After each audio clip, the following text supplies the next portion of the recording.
My entitled sister tried to steal my apartment to lie to her in-laws about being wealthy. The real estate agent who exposed her scheme is now my girlfriend. Hey friends. Got a sec? Drop your thoughts in the comments and hit subscribe. It's quick for you, but it really means a lot to us. Alright, let's dive into today's story. Original post, r/relationship_advice.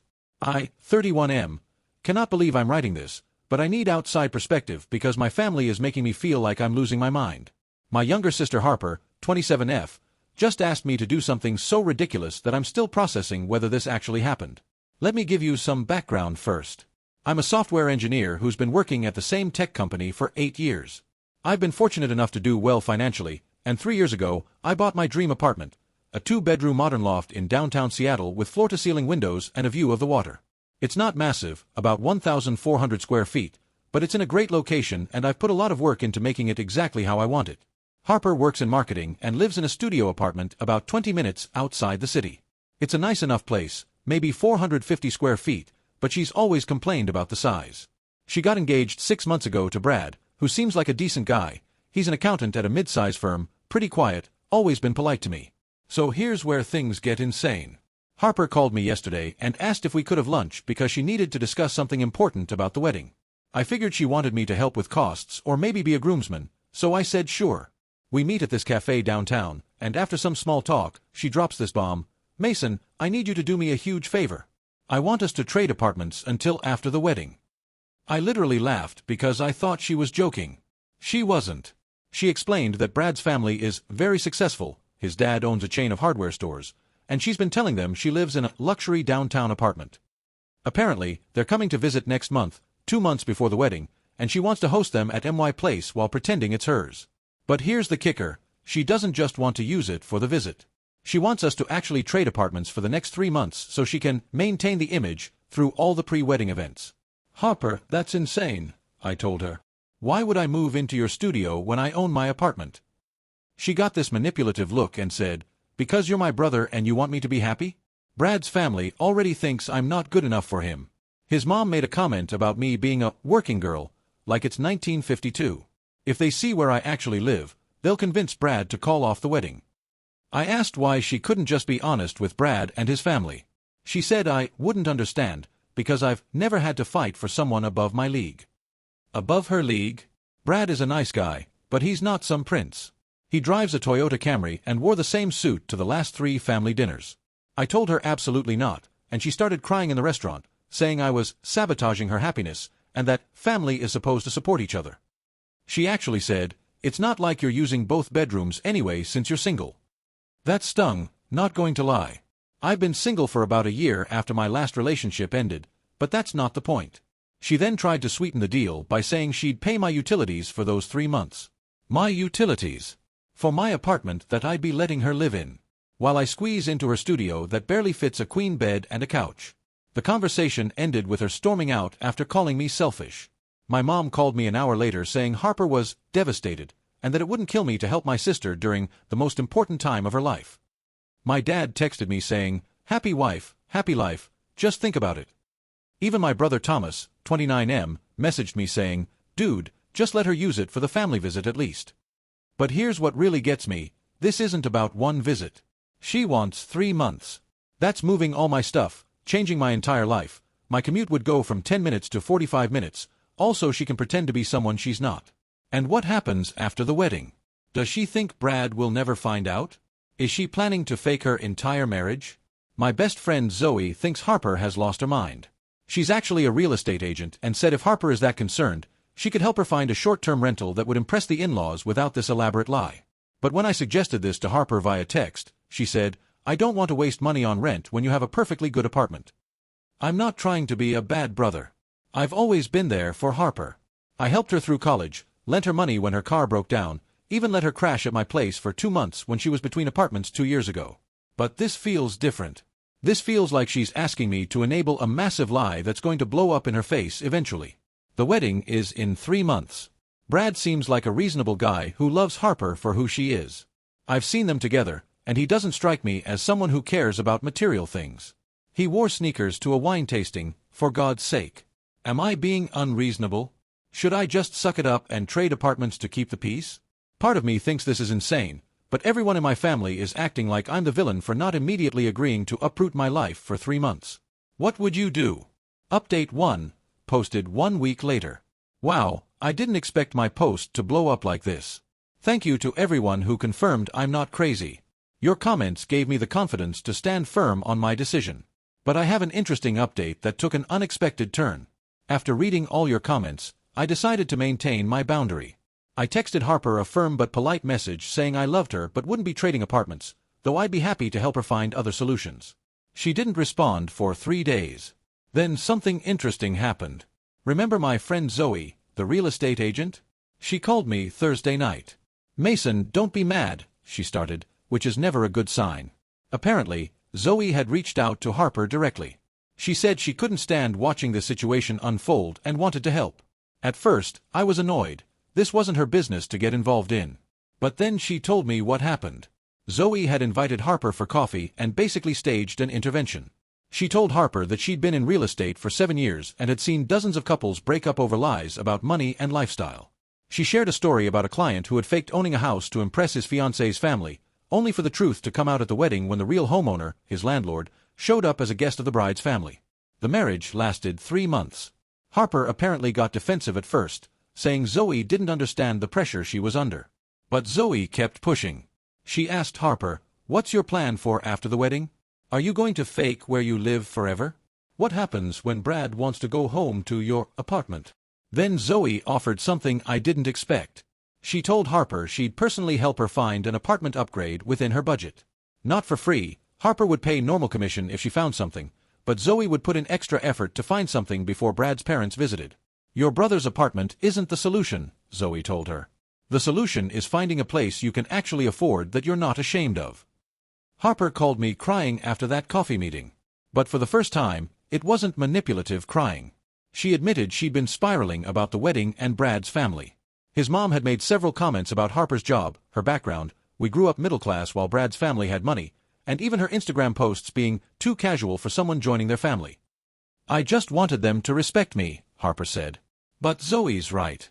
I can't fake my entire life." I asked her what Brad thought about all this. There was a long pause. "I haven't told him about any of it," she admitted. "I couldn't believe it." "Harper, you need to talk to Brad. If his mom is really that bad, he needs to know how it's affecting you." "What if he chooses them?" she asked in a small voice. "Then he's not the right person for you," I said. We talked for another hour.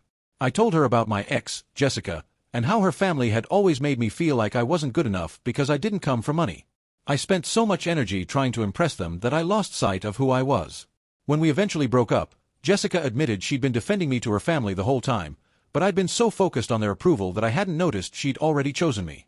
Harper agreed to talk to Brad, and Zoe started sending her apartment listings that night. There are actually some great places within Harper's budget, nothing fancy, but definitely upgrades from her current studio.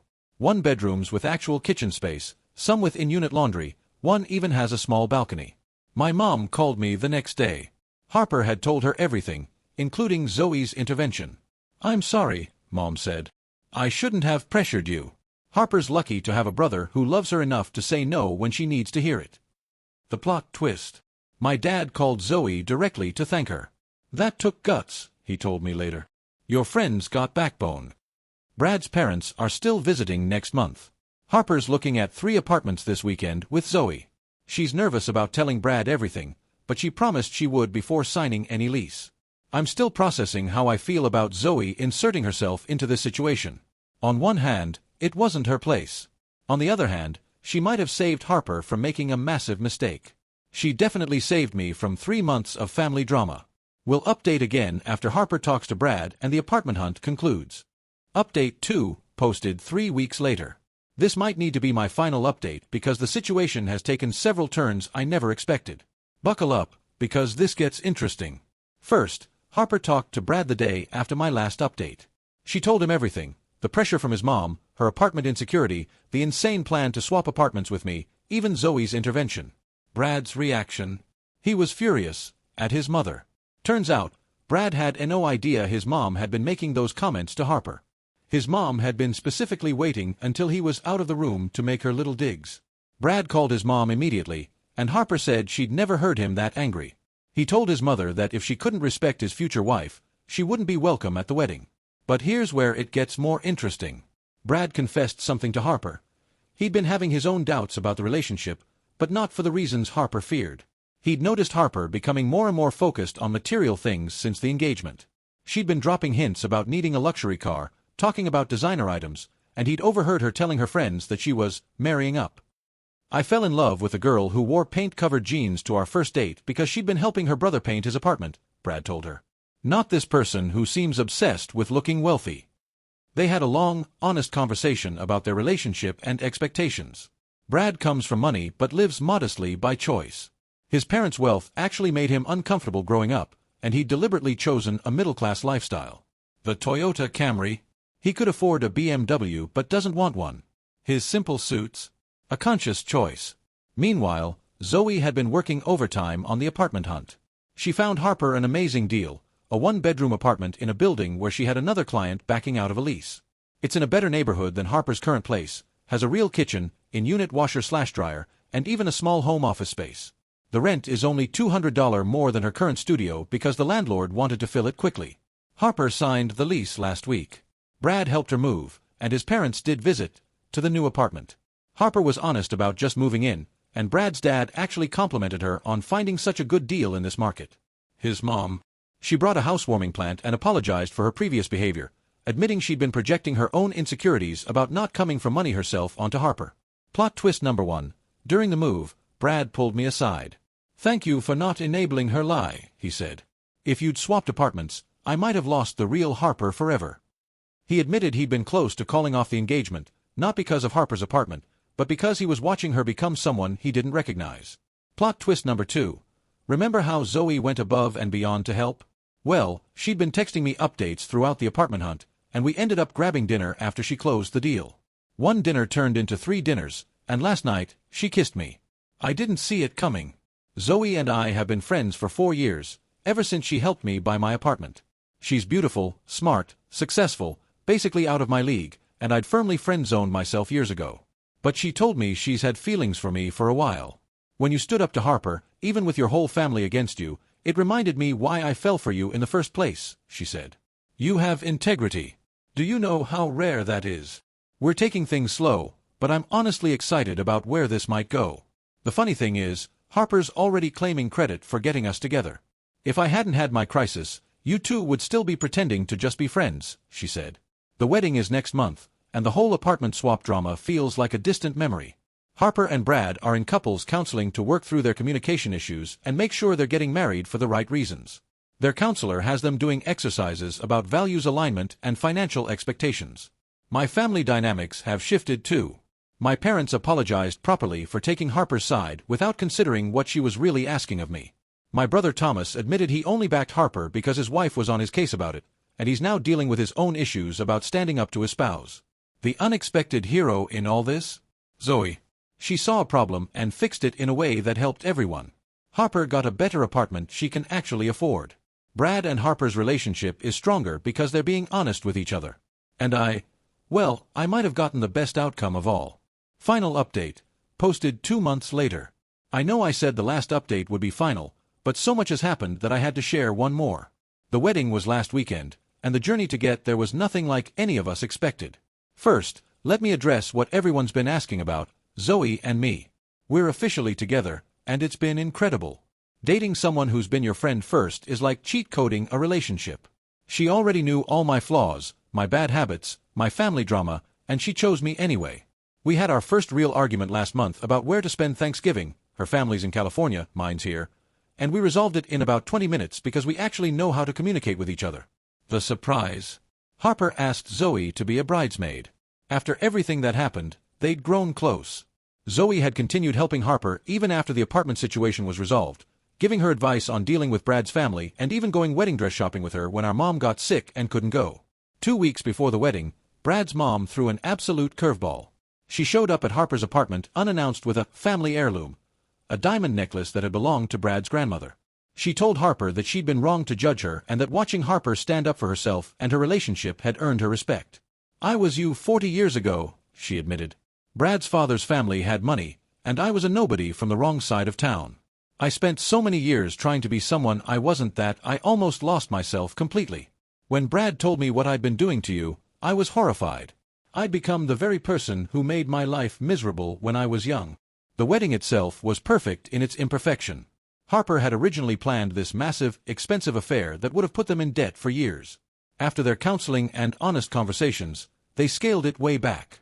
90 guests instead of 300. A beautiful garden venue instead of the $50,000 ballroom. Harper wore a simple dress that she looked radiant in, not the $8,000 designer gown she'd originally picked. During the reception, Brad gave a speech that had everyone in tears. He talked about how Harper had taught him the importance of being genuine, how their relationship had been tested and come out stronger. Then he thanked me publicly for having the courage to tell the truth when everyone wanted you to enable a lie. Harper's speech was even better. She thanked Zoe for the intervention that saved my relationship and possibly my life. She talked about how she'd gotten so caught up in what she thought marriage should look like that she'd forgotten what love actually looked like. Then she said something that stuck with me. I spent so much time worrying that I wasn't enough for Brad's family that I forgot I was already everything to Brad. Mason, my stubborn, principled brother, you saved me from myself. And Zoe, you didn't just find me an apartment, you found me my way back to who I really am. The reception was when things got really interesting. Zoe caught the bouquet, Harper may have aimed it directly at her, and during the couple's dance, she pulled me onto the floor. My dad later told me he'd never seen me look that happy. But the best moment came during the father-daughter dance. Brad's mom approached me at the bar. Your girlfriend is remarkable, she said about Zoe. Harper told me everything she did. That takes character. Then she paused. Both of you have something rare, the ability to do the right thing even when it's hard. Don't lose that. After the wedding, we all went back to Harper and Brad's new apartment for an after-party with just the wedding party and family. It's nothing fancy, the one-bedroom Zoe found her, but Harper had decorated it with photos from their relationship, little mementos from their dates, things that actually meant something. Brad's parents were there, my parents, all of us crammed into this small space, and it felt more genuine than any elaborate party could have been.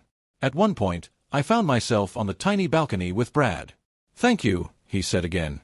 Not just for the apartment thing. For showing Harper that being herself is enough. I almost lost her to this idea of who she thought she needed to be. The irony isn't lost on me.